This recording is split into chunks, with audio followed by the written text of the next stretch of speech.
কবিতা, মা তুমি নাকান্দিবা।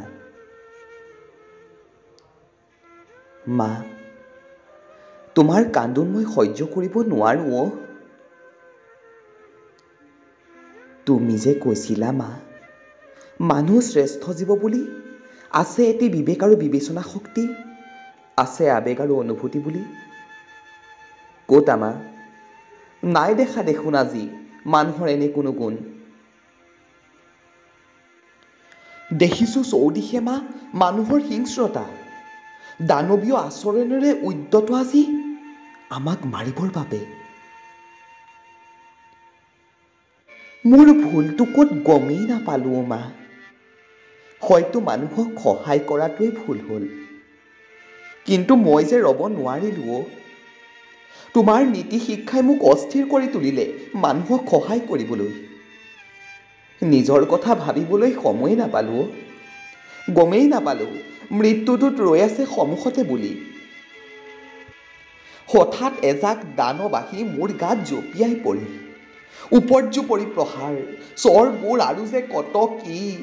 মই বাৰে বাৰে কৰিছোঁ চিৎকাৰ, নাই মা, মোৰ তেজৰ চেকুৰাবোৰ যে সিহঁতৰ আহাৰ। লাহে লাহে ধ্বংসাত্মক হৈ আহিল সিহঁতবোৰ।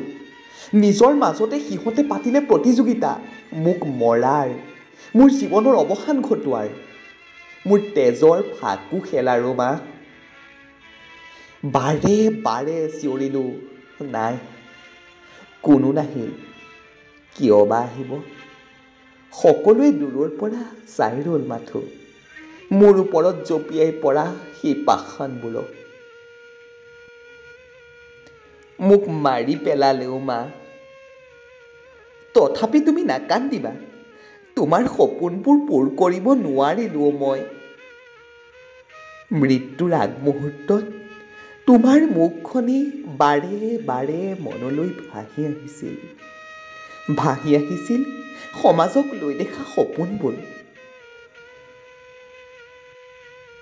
মা, তুমি অনন্যা, তুমি সঁচাই বৰ দৰদী মা। এপিয়লা বিষ পান কৰি কৰিও কৈ উঠিছা হৃদয়ৰ কথাবোৰ। ভাবিছা সেই দানৱবোৰৰ মাকৰ কথাও। তোমাক বৰ ভাল পাওঁ মা, তুমি নাকান্দিবা মা। তোমাৰ কান্দোন মই সহ্য কৰিব নোৱাৰো মা।